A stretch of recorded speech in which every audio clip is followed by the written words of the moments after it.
Hello everyone and welcome. Today we're going to be going through how to debloat the ROG ally in a few simple steps. So before we start, I am just going to give the little disclaimer that this is not my program, but in saying that I have been trusting this program and the person who created it for about 4.5 years now, and I've never had problems. So with that out of the way, I will leave links in the description, but if you don't feel comfortable with the links, I will also show you in this tutorial how to get to the website and do this all yourself. So with that, open up your internet browser, and we're going to look up ChrisTitus Tech Windows 10 Debloat. Now, if you have Windows 11, this is not a big deal at all. It will work the exact same. So with that, we are going to go to the Ultimate Windows utility at ChrisTitus.com. And as you can see here, we are on the ChrisTitus website. Now we are going to go down and the one command download and usage. So what you're going to do is either highlight, right click, copy, or click copy here. Now what you're going to do is go into PowerShell. And now this is important. We don't just want to click it, we want to run it as an administrator. After PowerShell is opened as an administrator, we can Control V. And as you can see, after we click enter, things are going to load up here. It might take a second. The first time you do it, it is going to install Wingnet and Chocolatey. So these are just mandatory scripts to make this run. It's no big deal, but it might take a couple of seconds. Once you're here, you can minimize this window here. And from here, what you can do is have these auto install for you if you want. You can go through all of these. I recommend doing this with a clean install of Windows after you've done all of your updates. But from here, you can see there's a game section here. You can just click on whatever installs you want. If those are not anything that you're interested in, that is totally fine. We will go over to the tweaks section. This is where things are going to really matter. So from here, you will see the recommended selections of desktop, laptop, minimal, clear. So if you want to have the best running system, what you're going to want to do is click desktop mode. Now, I recommend going here and creating a restore point, as well as not touching the temporary files or run disk cleanup, because these actually seem to have a problem where it's like 40% of the time it actually succeeds and doesn't hang. So we'll leave those. And then you can go down here to the advanced tweaks that it does say caution. So we're going to go through some of these here. Set display to performance will basically make everything look exactly how mine is. There's not going to be any cool transitions or slides, minimizes, maximizes, anything like that. It's basically just going to open and close things. We're going to get rid of transparency effects, etc. But this really does help on a system that is limited with its hardware, be that a lower end desktop, a laptop, or especially a handheld. So we want to click that on. Dual boot, we don't have to worry about unless you are using a dual boot system. This will basically just fix the time so they align here. User account control, we can actually disable that. You don't have to, I do though. Disable notification tray / calendar. As you can see, this kind of gets rid of the entire notification tray section here. I personally hate having that there because I find that every time an update happens or anytime it wants you to install something, Windows likes to barge its way in and leave a whole bunch of notifications in this corner. So I personally disable that.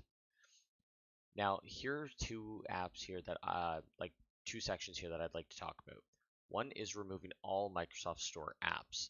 This is not recommended for most users.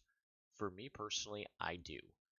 What this does is basically disables and removes anything that has to do with the Microsoft Store in general.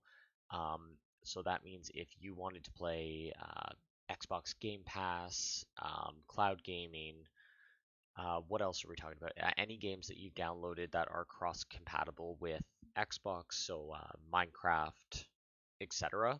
You are going to want to, if you want to do any of that, you want to leave this off.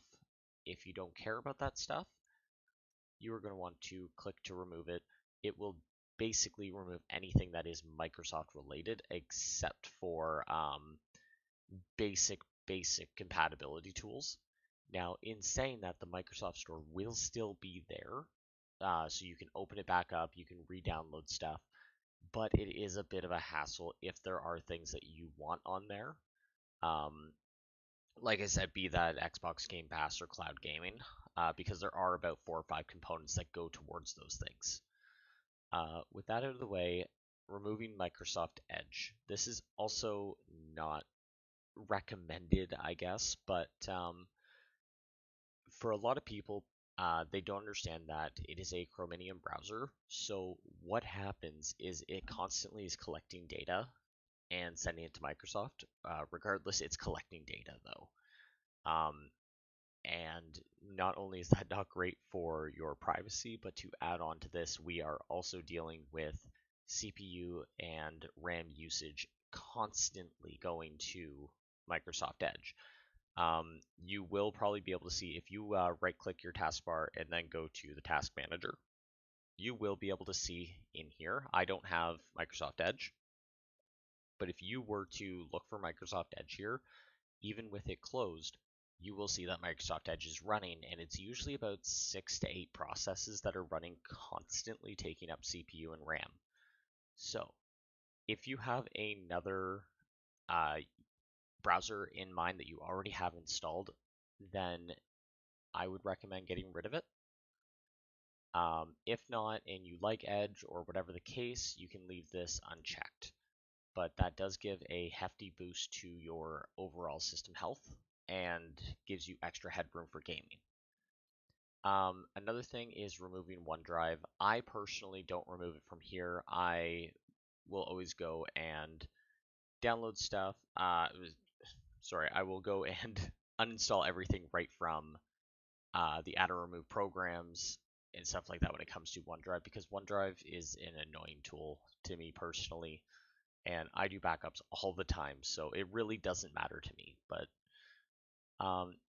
as for the set classic right click menu, if you see when I right click, I have a Windows 10 looking right click menu. That is not the default for Windows 11. If you like this, I would recommend clicking on the set classic right click menu. If not, that is totally fine. It doesn't affect performance. Now, the disable and enable IPv6, I don't know a whole lot about, but I believe that these are internet protocols, so I just leave them. Now we have customized preferences, dark theme, we can enable and disable it. Bing search on the start menu, we can enable and disable. Number lock at startup for when you are connected to a keyboard and mouse. Verbose login messages are basically when you are at the login page, you're going to get those little messages. Essentially, they could be little quotes, or they could be messages about the computer, etc. like that. It's not a big deal. I personally don't like them though. But as I'll show you guys later, you don't even need to have a login screen. So that really doesn't matter here. Show file extensions, I like to personally, just because I do a lot of emulation and modding with my games. So I like to know what file extensions I have and go from there. Snap assist flyout, I believe that is basically just for like throwing like these programs like this. I keep that on. Mouse acceleration, I don't worry about. And then here's a neat little tool here, is create Win utility shortcut. So if you click this, it will open up a bar here, and you can just save this anywhere. I personally have mine saved to my documents. And what that does is it allows me to go right into my documents folder, and just right click, run as administrator, and it will open this program up again, because unfortunately with every update that you do, whether it be a BIOS update, a Windows update, graphics card update, etc., you are running into problems where some of these programs and tweaks are actually being re-enabled by default. So good rule of thumb is after you've fully set up your computer, got everything updated, run the utility once, and then from that point on, anytime you've made any major changes to BIOS, drivers, Windows updates that aren't security updates, then run it again.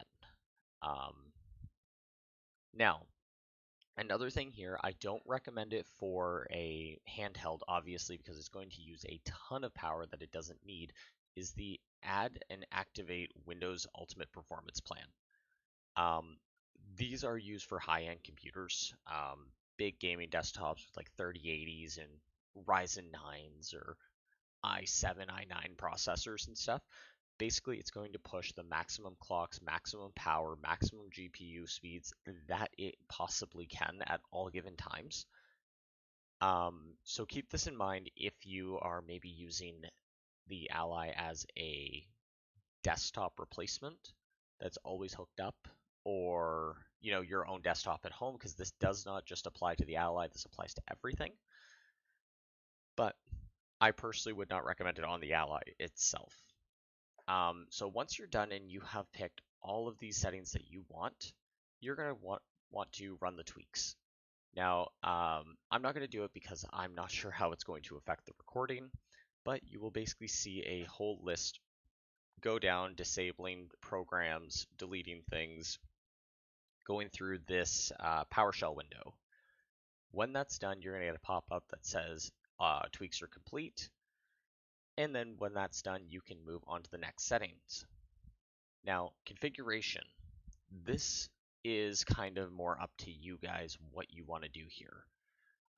For me, I always install the .NET frameworks, and I also go down until I find the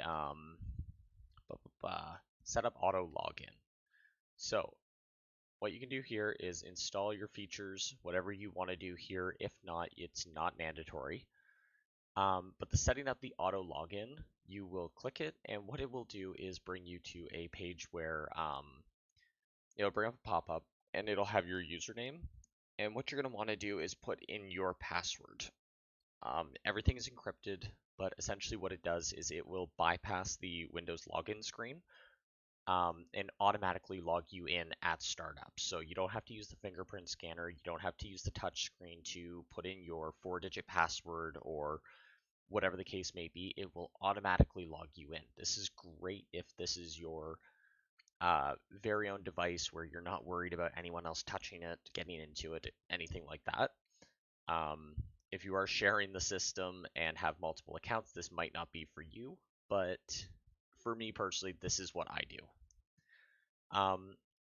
Another thing that you might want to do as well is if you are having system errors or things are running a little bit sluggish compared to how they were at any given time, you can actually run a system corruption scan. This takes about 45 minutes to get through, but I guarantee it will go through and fix pretty much any system errors that it can. This isn't a virus fix or a one-click fix for doing stupid things on the internet. But if something were to go wrong, like a corrupted file inside of Windows, or say you were downloading a program, installed it, and it conflicted really weird with a Windows process, it will fix all of this. So I recommend keeping this in the back of your mind just in case. And now going to updates. We have a default out-of-the-box settings. This is basically what Windows will have set up by default. You go to check updates and it will download pretty much anything that it wants. Disable all updates will 100% stop every Windows update from ever happening. This also includes security settings, which to me personally, I don't recommend. I know a lot of times when you do a Windows update, though, with the out-of-the-box default settings, a lot of times Windows will push a new feature update or something like that, and it just borks everything. So personally, I like using the security recommended settings because what this does is disables any major updates. As it says here, it'll delay feature updates by 2 years and install security updates 4 days after the initial release. So what this does is make sure that if there was a bad update that went out, you're not going to get it right away. Because unfortunately, we are all beta testers for the updates that come out. I know there is a special developer preview update that we can actually opt into, but regardless, we are still beta testing all of these programs and all of these updates. So when something goes wrong, unfortunately, you're stuck with it. So putting the recommended security updates here is what I personally do. You just click on this and it'll tell you that it's done.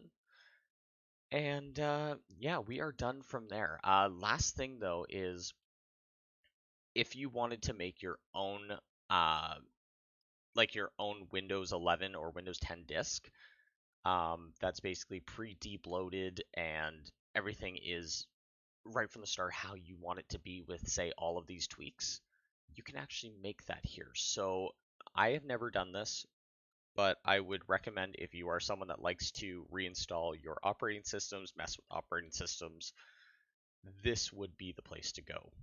But after this is all said and done, we can now exit this and we'll have this PowerShell box open. We can also close that, restart your computer, and there you go. You are going to have a fresh system completely debloated. Another thing I want to mention though, before anyone gets upset with me here, is when you do this initial debloating, your system might not run great when you're like before the restart. You might see graphical errors, like basically something could be in light mode while other things are in dark mode, weird slowdowns, whatever. It's all because the system needs to restart itself. Once it's restarted, though, everything will run smooth. And I've actually seen about a 10% decrease in RAM usage, as well as going from about 45% CPU usage all the way down to about 33. So, like, that's huge for extra headroom for gaming. In saying that, I will be doing a bunch more little tweaking tutorials or setup tutorials for the ROG Ally in specific. If you like this content and want some more of it, please let me know in the comments. And yeah, thank you all for watching.